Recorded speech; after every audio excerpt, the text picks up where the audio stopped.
Ja'far bin Salim, yang saya muliakan Al-Habib Abdullah bin Zain Az-Zahir, yang saya muliakan Habib Husin Al-Habsyi bin Adil, dan para habaib yang lainnya, dan yang saya muliakan guru saya sekaligus orang tua saya dan pembimbing saya, Abu Ya Kiai Haji Nur Hasanuddin, dan saudara saya Kiai Haji Abdul Syakur, dan para ustadz-ustadz diantaranya Al-Ustadz Ja'far dan yang lainnya, yang mudah-mudahan para habaib semuanya, para kiai, para ustadz ini semuanya dirahmati, diberkahi oleh Allah Subhanahu wa taala, diberikan panjang umur, sehat walafiat, ilmunya manfaat untuk umat, dan mudah-mudahan di akhir hidupnya dicintai oleh Allah, dicintai Nabi Muhammad SAW, dan membawa husnul khatimah. Amin ya rabbal alamin.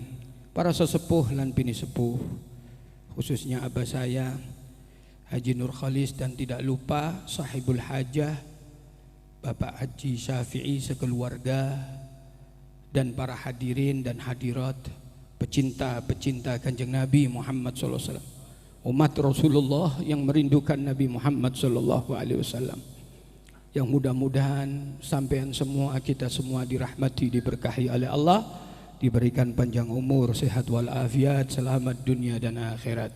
Amin ya rabbal alamin. Karena ini sambutan, saya tidak lama-lama, bahwasanya dalam suatu hadis riwayat Bukhari, di mana dalam hadis itu diceritakan ba'da sanah min mauti Abi Lahab, setelah setahun dari matinya Abu Lahab, seorang yang kafir, maka Sayyiduna Al-Abbas, paman kanjeng besar Nabi Muhammad sallallahu alaihi wasallam, sekaligus saudara daripada Abu Lahab, ketika tidur dia bermimpi Abu Lahab. Ketika Sayyidina Abbas bermimpi Abu Lahab, maka Sayyidina Abbas bertanya kepada Abu Lahab, "Ma haluk ya Abu Lahab, bagaimana keadaanmu setelah mati setahun?" Maka Abu Lahab mengatakan, "Finnar, aku dimasukkan ke neraka oleh Allah, diadab oleh Allah Subhanahu wa taala. Ghairu annahu khaffafa anni fi kulli yaumil itsnain, wa fi riwayah fi kulli lailatil itsnain." Aku diadab oleh Allah, kata Abu Lahab, tapi setiap hari Senin, ada periwayat setiap malam Senin itu diistirahatkan aku dari azab Allah Subhanahu wa taala. Dan aku dikasih minum oleh Allah Subhanahu wa taala. Wa dzalika amussu min baini usbu'ai hataini ma'an. Kata Abu Lahab, beliau mengisyaratkan, Abu Lahab mengisyaratkan telunjuknya, ujung telunjuknya, bahwasanya ila nukrah, di ujung telunjuknya itu ada lubang, di mana di situ keluar air, dan dia minum dari situ. Maka ucapan ini terjadi perbedaan ulama, di antaranya Al-Imam Ibnu Battal dalam satu kitab yang disebut yaitu Ar-Rasail Al-Khams, yang dikarang oleh Al-Alama Al-Faqih, seorang ahli fikih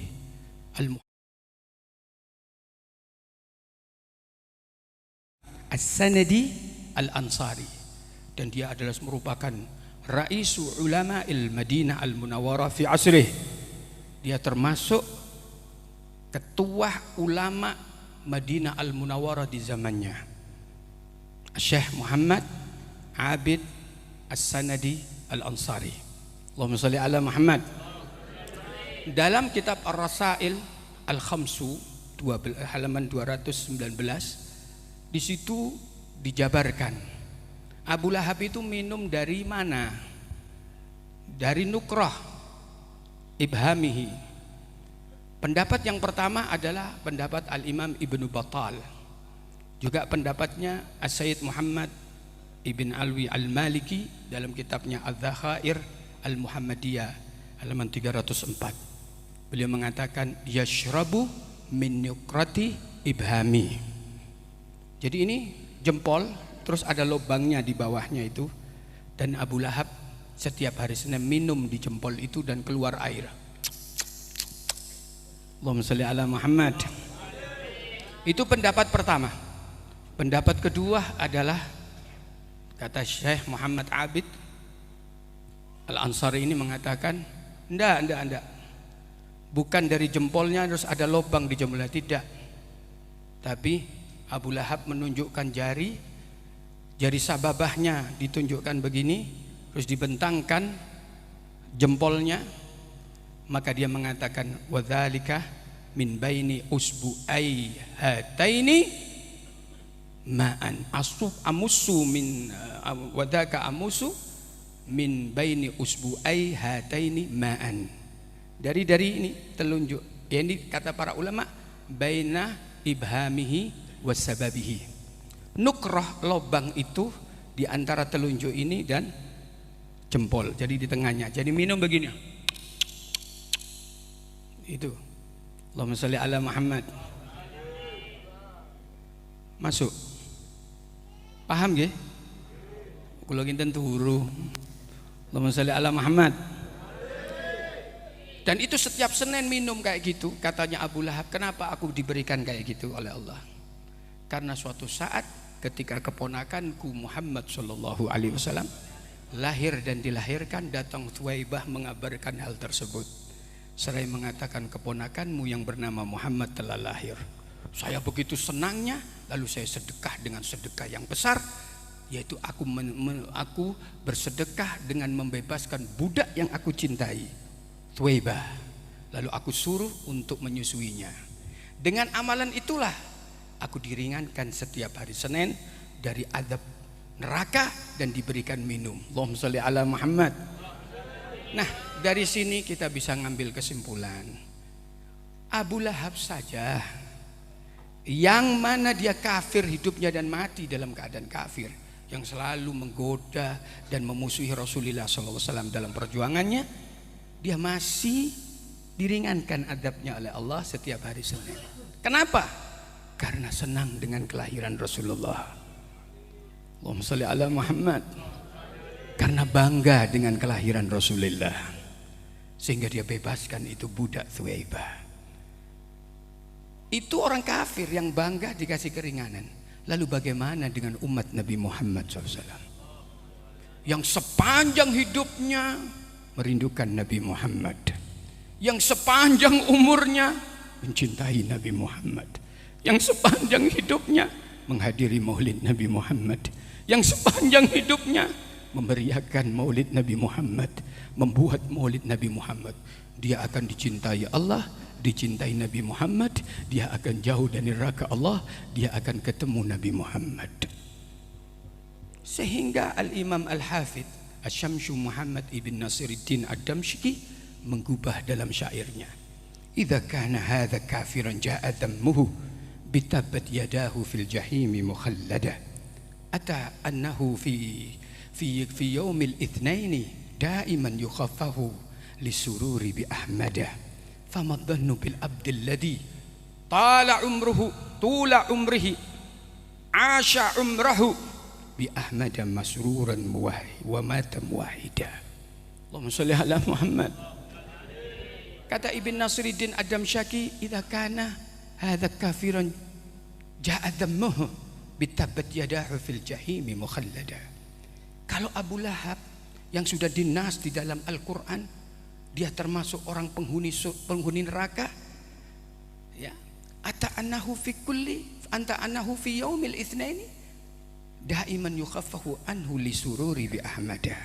Setiap hari Senin di neraka dia diantas oleh Allah, diistirahatkan. Kenapa? Lisururi bi ahmada, karena senang dengan kelahiran Nabi Muhammad sallallahu alaihi wasallam. Famadhannu bil abdil ladzi tulu umrihi asha umrahu. Bagaimana dengan seorang hamba umat Nabi Muhammad SAW yang sepanjang umurnya, sepanjang hidupnya bi ahmada masruran wa mata muwahhida, terhadap Rasulullah, dia terus merindukan, terus menangis kalau dilantunkan qasidah yang memuji Nabi Muhammad SAW. Terus merindukan Rasulullah dan mati dalam keadaan Islam, maka dia akan jauh dari neraka Allah Subhanahu wa taala. Mudah-mudahan Bapak Haji Syafi'i yang mengadakan maulid setiap tahun dan setiap tahun semakin ramai, yang ikhlas karena Allah dan ingin menyenangkan Nabi Muhammad SAW. Mudah-mudahan Rasulullah senang kepadanya, dan mudah-mudahan Allah jauhkan dia dan keluarganya dari api neraka Allah Subhanahu wa taala. Allah anugerahkan dia dan keluarganya husnul khatimah. Allah berkahi dia dan keluarganya kehidupan dunia dan akhirat. Allah luaskan dia dan keluarganya rezekinya, dan Allah jadikan dia betul-betul orang yang saleh dan keluar. Amin ya rabbal alamin. Dan kita semuanya yang hadir di majelis ini yang tidak datang kecuali rindu dengan Nabi Muhammad SAW. Saya yakin Anda tidak bisa menutupi yang duduk di depan, duduk di tengah, duduk di belakang. Ketika mahadul qiyam, saya yakin Anda pasti merindukan Nabi Muhammad. Hati Anda pasti merindukan Nabi Muhammad. Anda mau nangis, izin, malu, tapi Anda tidak bisa menahan itu. Maka satu tetesan demi tetesan keluar dari dua sudut mata Anda. Apa itu? Tetesan cinta kepada Rasulullah, tetesan rindu kepada Nabi Muhammad SAW. Mudah-mudahan kita dirindukan oleh Rasulullah SAW. Maka saya atas nama keluarga Haji Syafi'i, atas nama Haji Syafi'i dan keluarganya, mengucapkan banyak-banyak terima kasih atas kehadiran panjenengan. Kebahagiaan bagi kami atas kehadiran panjenengan di maulid ini, dan kami mohon maaf yang sebesar-besarnya kalau ada kekurangan dalam sambutan dan tempat dan yang lainnya, suguhan pun, dan itu pasti ada. Kami mohon maaf yang sebesar-besarnya. Harapan kami mudah-mudahan panjenengan panjang umur, sehat walafiat. Harapan kami mudah-mudahan panjenengan dicintai Allah, dicintai Rasulullah. Wassalamualaikum warahmatullahi wabarakatuh.